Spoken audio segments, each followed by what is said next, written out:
तो आज पोहा बना रही हूँ।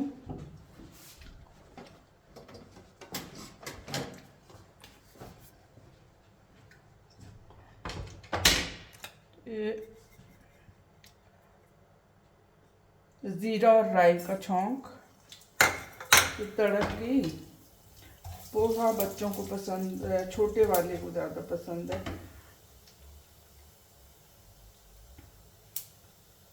और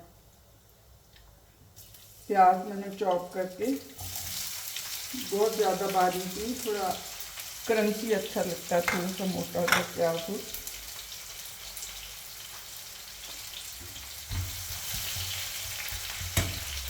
यहाँ टोमेटो एंड हरी मिर्च बारीक काट कर, और ये जिंजर जो है ये मैंने बहुत बारीक काट कर यहाँ पे इसमें ऐड करा हुआ है। इससे जो है थोड़ा सा जिंजर जो है कच्चा रहे तो अच्छा लगता है इसमें।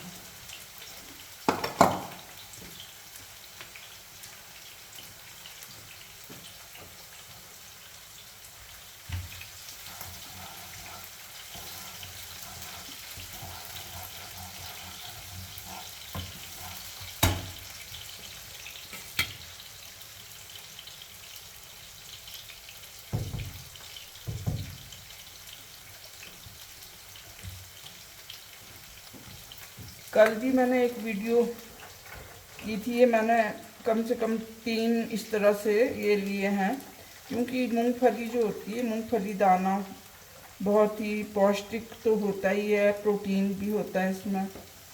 तो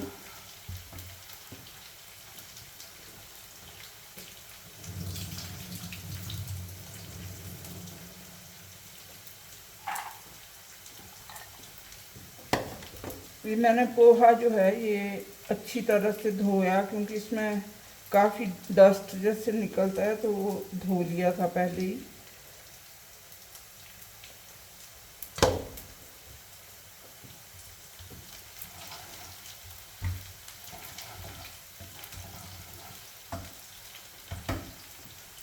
मुझे ये तो मालूम नहीं है कि भी पारंपरिक पोहा किस तरह से बनता है, लेकिन मैं अपने आप ही कोशिश करती हूँ बनाने की हर चीज़। तो जब बेटा जयपुर से वापस लौटा था तो पोहे की बहुत फरमाइश करता था कि मम्मी पोहा बनाओ।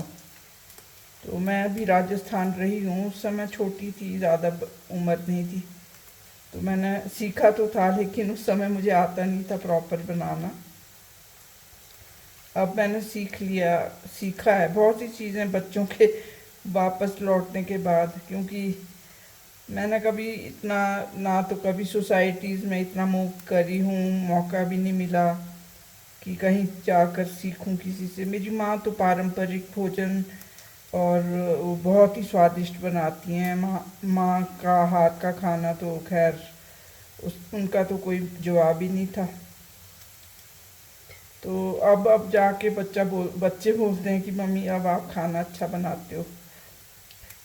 खाना तो मैं शुरू से ही अच्छा बनाती थी, बच्चे तो बहुत उंगलियां चाट चाट के खाते थे। पर बीच में थोड़ा सा मैं अकेले जब रही तो मुझे,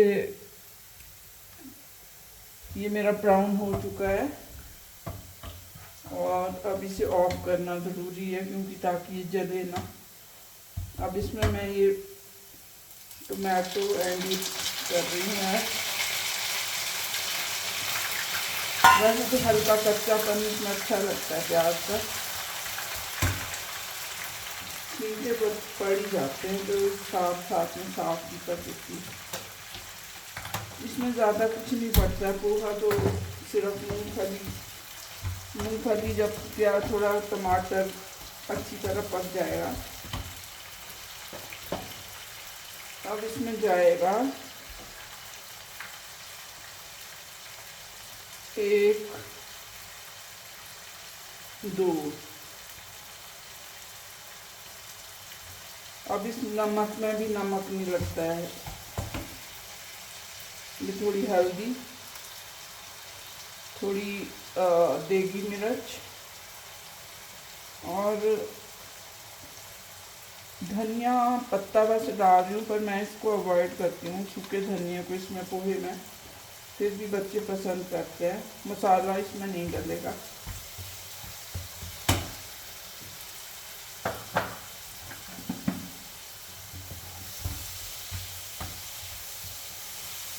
कल पता नहीं मैंने न्यूट्री बनाई थी बच्चों के लिए, तो छोटा बेटा कह रहा था कि मम्मी, क्योंकि मैं तो जल्दी खा लेती हूँ, तो शाम में 2 टाइम ही खाना खाती हूँ, तो वो कह रहा था कि मम्मी छोटे छोटे बाल आ रहे हैं, तो आज मुझे ये चेक करना होगा कि, क्योंकि मैं तो अपने बाल बिल्कुल, मेरे बाल छोटे नहीं हैं, थोड़े लंबे हैं अब। तो कह रहा था कि भी कहीं देखना कि कहीं कसूरी मेथी में बाल तो नहीं है, पर अभी मैं देख रही हूँ कसूरी मेथी में कोई बाल नहीं है। मैंने जो धनिया पत्ता काटा था वो मैंने अलग अलग करके नहीं काटा, छांट के नहीं काटा था। तो मैं उससे कह रही थी कि ये बाल नहीं होंगे, ये इसका कसूरी मेथी के डंडियाँ होंगी छोटी छोटी। पर उसने दिखाया तो मुझे लगा, मैंने कहा कि भी मेरे तो बाल थोड़े हैं, मैं तो बड़ा ध्यान रखती हूँ बालों को बांध कर अच्छी तरह से, तब मैं खाना बनाती हूँ। ये मैं अभी डाल रही हूँ, इससे थोड़ा अच्छा फ्लेवर आता है।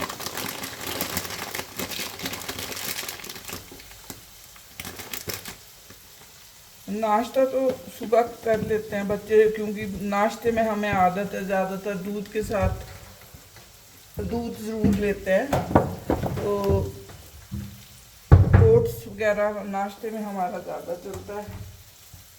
मैं तो वैसे सर्दियों में, क्योंकि सुबह ठंड में उठा नहीं जाता, इस साल तो ठंड अब पड़ी है, पहले तो पड़ी ही नहीं, तो सुबह जल्दी नहीं उठ पाती हूँ, तो मैं ज़्यादातर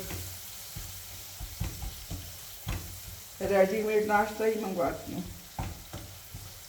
रेडीमेड जो कि हेल्दी, जैसे ट्रू एलिमेंट्स वगैरह,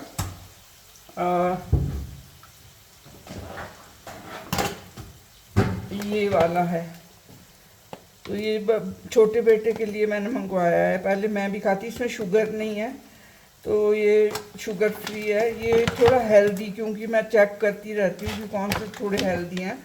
तो ये नाश्ते में अक्सर बच्चे दूध वाला दूध प्रेफर करते हैं, मैं भी दूध प्रेफर करती हूँ, क्योंकि एक टाइम में शाम को मुझे दूध हजम नहीं होता। चाय हमारे घर में किसी को आदत नहीं है, बड़ा बेटा कभी कभी पी लेता है, मैं चाय बिल्कुल नहीं पीती हूँ। और ये मेरा तैयार हो गई है, इसमें तेल छोड़ने लग गया है, तो अब मैं इसमें पोहा ऐड करूँगी, और धनिया पत्ती इसमें बाद में डलेगा।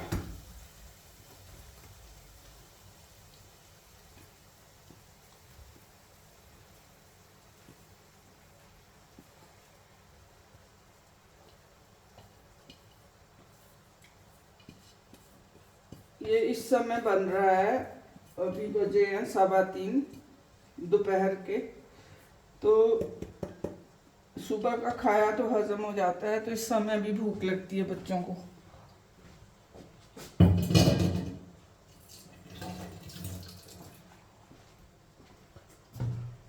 अब इसने गैस मैंने ऑफ कर दी है, और मैं इसे अब पलटाऊंगी अच्छी तरह से, ताकि इसका सब मिक्स हो जाए। हाँ, धनिया ये पत्ता मैं ज़रूर काट लेती हूँ, ताकि वो अच्छी तरह से मिक्स हो जाए।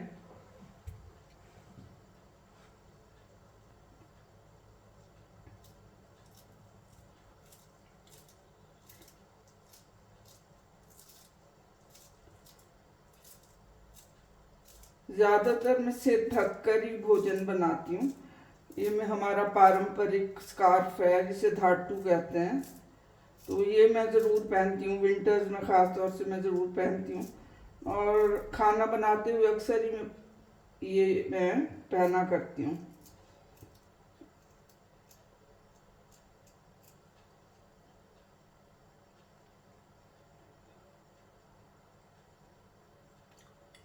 मैं लुक कॉन्शियस कभी नहीं रही, क्योंकि जो जैसी हूँ वैसा ही दिखाना चाहती हूँ। दिखावा करने का मुझे शौक नहीं है, ना ही किसी चीज़ में, ना ही व्यक्तित्व में। मेरी ज़िंदगी बहुत ही सिंपल रही है। हाँ, मैं बता रही थी कि मैंने भोजन बनाना बीच में, जब बच्चे नहीं थे तो लगभग काफ़ी वर्ष मुझे अकेले रहना पड़ा, तो मैं बहुत ही सिंपल खाना खाती थी। और बीच में कोरोना टाइम भी आया था, तो मेरे पास कोई ऐसा था नहीं जिससे मैं अपना सामान मंगाती, और मैं 60+ थी, 62 या 61 की एज थी मेरी। तो उस समय मेरे पास एक लेडी थी जो किराएदार थी। उनके पति जो है वो इसमें हिमालयन फॉरेस्ट रिसर्च इंस्टीट्यूट में रिसर्च डॉक्टर हैं, रिसर्च स्कॉलर। तो वो उनकी जो स्थानांतरण था वो हो गया था मध्य प्रदेश, तो वो अपनी बेटियों के साथ अकेली थी। तो उन्होंने मेरी बहुत हेल्प की थी, बहुत। मेरा सारा जितना भी मैं सामान मुझे मंगाना होता था तो वो ले आती थी। तो उन्हें मैं बेटी कहकर ही पुकारती थी, और जब वो गई तो मुझे बड़ा आंखें भर आई थी। बहुत कम लोग ऐसे अच्छे मिलते हैं। वो लेडी को भी दिल से दुआएं देती हूँ। हालांकि मैंने उन्हें बहुत बीच में परेशान किया था, क्योंकि मेरा यहाँ पे हमारे सीवेज लाइन अभी तक नहीं है। बहुत साल से पैसा भी जमा किया निगम में, कोई पता नहीं, अपना अपना कहते हैं ना, अपनी अपनी डबली अपना राग, कोई कुछ नहीं कर रहा है। इस एरिया में हमारे 2-3 मकान जो हैं अभी सीवेज लाइन से नहीं जुड़े, इसलिए किराएदार भी नहीं रखती हूँ मैं। तो ये मेरा जो पोहा है बहुत ही अच्छा बन के तैयार हो गया है, ये आप देख सकते हैं। तो वो छोटा बेटा, उसको कभी कभी मैं सरप्राइज़ देती हूँ। वो सेकंड फ्लोर में रहते हैं, बड़ा बेटा और छोटा बेटा। आज बड़ा बेटा भी नहीं गया, क्योंकि थोड़ा उसकी तबीयत ठीक नहीं है, 2-1 दिन से ऑफिस नहीं गया वो, कल भी नहीं गया था, तो कल हॉस्पिटल जाएंगे। तो ये बनकर तैयार हो गया है, परफेक्ट। बस ऐसे ही दिन कट जाता है मेरा, और इसीलिए ऑनलाइन जाने का भी समय नहीं मिलता है। Thank you for watching me.